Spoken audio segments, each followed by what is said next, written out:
Welcome to a special Tech Unplugged videocast with Pure Storage. We are partnering with Pure Storage on a series of articles related to sustainability and ESG. So today we are meeting with Alex McMullen, which is International CTO at Pure Storage, correct? Correct, Max. Hello. Good to see you. So we are going to get a better perspective on Pure Storage sustainability approach. And let me start with our first question. So, ESG, environmental, social, and corporate governance is quite a hot topic these days. Before we dive into the technical aspects, the technology and what Pure Storage does, can you maybe do a brief introduction on that, very briefly? Of course. As we know, the topic of climate change has become a huge discussion point in the last maybe 5 or 6 years, but most recently with the energy crisis brought on by the war in Ukraine, gas supplies, energy costs being pushed up worldwide. We've seen that in the G7 reporting about 35% increase in the last year in energy costs itself. So naturally that's become front and center for technology providers. Clearly it's not just about energy efficiency or e-waste, it's the broader change around conflict resources and making sure that the way in which employees and people working for companies are treated appropriately across the world. So a huge raft of topics for us to jump into, Max. Absolutely. So as you said, it's not just about energy efficiency, it's not just about sustainability. So maybe now looking a bit more into that and the relationship here of this topic with Pure Storage. You released a report on ESG recently, and today in London we've been talking about the results of your survey. So can we maybe deep dive a bit more, zoom in into what Pure Storage is doing in that area? Yes, there are a number of things that we're looking at, and just to recap the broad results of the Wakefield Group summary, there were about 1,000 respondents in 4 leading countries. The key message is everybody has goals in terms of reaching lower energy consumption, higher efficiency, but at this point less than half of those people are on track to hit their initial goals by 2030. So there's a lot of concern there from us in terms of what that means for the technology industry, which we're all part of. The challenge is, what can we as a technology vendor do about that? There's some things we can do ourselves as a company, but there are only less than 5,000 people in Pure worldwide. So most of our emissions impact will be in scope 3, which is downstream consumption from the products we make. In our ESG report, we've laid out pretty ambitious goals to hit by 2030, 2040, and 2050.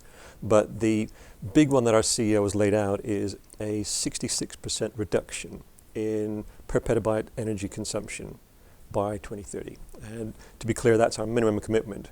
He has given us much more tough stretch goals internally, but even reducing energy by 2/3 would be a huge benefit.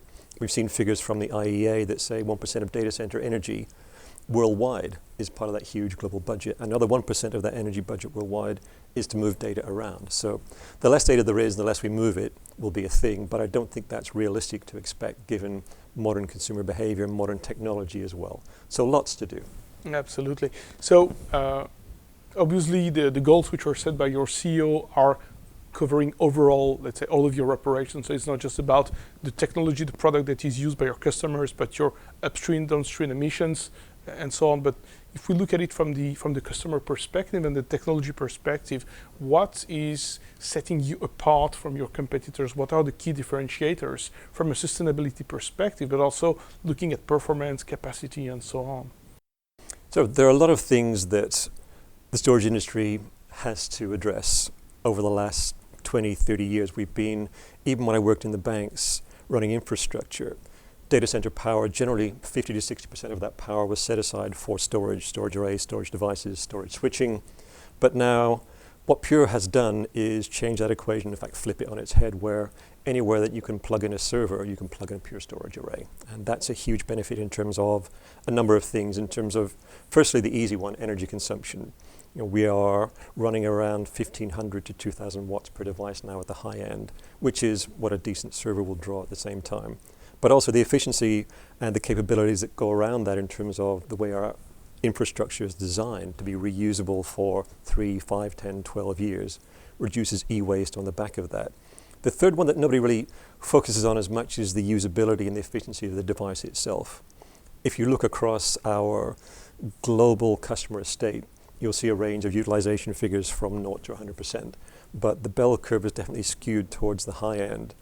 The gold standard for what I'll term small enterprise customers is around 50 to 60%. The most efficient of our customer base is iterating towards 70, 75%. That's still 25% on the table, even in the best case. And this is customers with hundreds and in some cases thousands of pure arrays. So we are, as an energy consumption model, excellent from that side, but there's still work even for us to do there. So for us, that reusability, that reduction in e-waste, the efficiency of the product line itself, we won't get into NAND and IOPS and those things because every vendor has that capability now. It's what you do with that capability that makes the difference for Pure.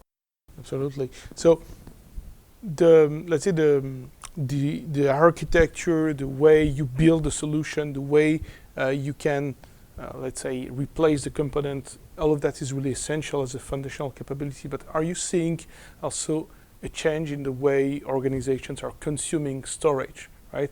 Do you see more efficient ways for organization, be it in terms of consumption models or ways they can increase or reduce their capacity, if you're doing anything special in that space?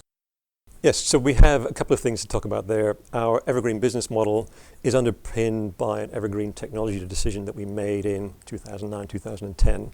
Pure is a software company. We make our own hardware because the technology industry couldn't keep up with the demands that we wanted in terms of sockets and plug replaceable and NVMe lanes and PCIe bandwidth and all the technology drivers that we wanted to. But fundamentally, technology was set up to be a thing that you consume and you throw away. And we wanted to stop that and break that model, but also to make sure that customers could acquire something that was sustainable for a long period of time. And given many large companies set multi-year programs, they want to understand their costs on day one for the next 5 years. So our subscription model gives them exactly that. It's our most fast-growing capability right now. We announced last quarter that we'd reached $1 billion ARR on that basis, which is a huge milestone for that capability. But we see fundamental changes in consumer behavior where nobody's now buying what they need for the next year or even the next 6 months. Many of our largest customers have already pivoted to consuming Pure as a utility model in that cloud-like dollars per gigabyte per month mentality, which means they are much more focused on it. Traditionally, we had talked about people consuming technology without consequence, without charge, without any kind of limit on that behavior. The ability now for us to show a customer, you are consuming 500 petabytes, you are generating this much CO2 by drawing this much power. Those are hugely powerful messages to take back to their own board. That's really impressive, particularly on the aspect of allowing this flexibility in the consumption model and making sure that they can scale up, scale down, and no longer get into this, this kind of rigid way of purchasing hardware 5 years up front. You never know if you're going to be hitting the right capacity and so on. But I think that it's time probably to ask you one last question. And unfortunately, as it's the end of the year, everybody loves to make predictions. So I'm not going to ask you to do predictions exactly, but let me ask you that somehow differently. Pure Storage is known as a company with a lot of expertise around sustainability, building efficient architectures, and so on.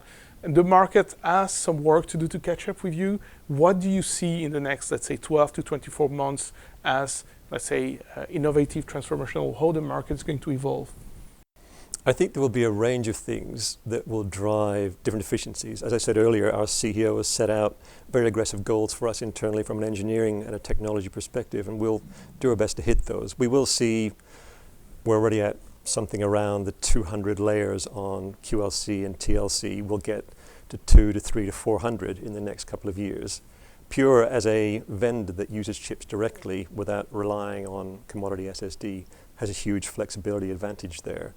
We have the ability to make that, for example, a PCIe Gen 5 drive. We can make it 500 terabytes if we wanted to, but the industry isn't ready for that because no one wants to buy an array that's sort of 10 to 15, 20 petabytes of raw capacity. Not yet, but that time will come.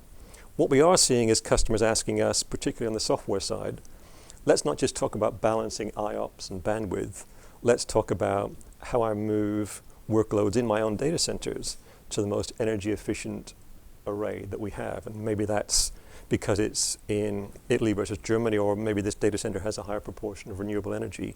Customers now are asking us to be the energy conductor, that's a terrible analogy, the energy orchestrator for workloads, not just in terms of where this terabyte sits, but where in a pure fleet that can be moved to make it the most energy efficient on that basis. So lots for us to do, Max, across a range of things. We'll of course get better, faster, bigger, cheaper, more reliable, all those good things, but more and more of our customers are now saying, help us with our ESG problems. Well, Alex, thank you very much for your time today. Thank you for sharing your thoughts and your insights. For people watching us, go to purestorage.com if you want to learn more about what Pure Storage is doing, their consumption models, and their technology. And we're also working with Pure Storage on a series of blog posts which are going to be focused around sustainability. So check it out on techunplug.io/blog. Thank you very much, Alex, once again. Thank you for the fireside chat, Max. Good to see you. Good to see you.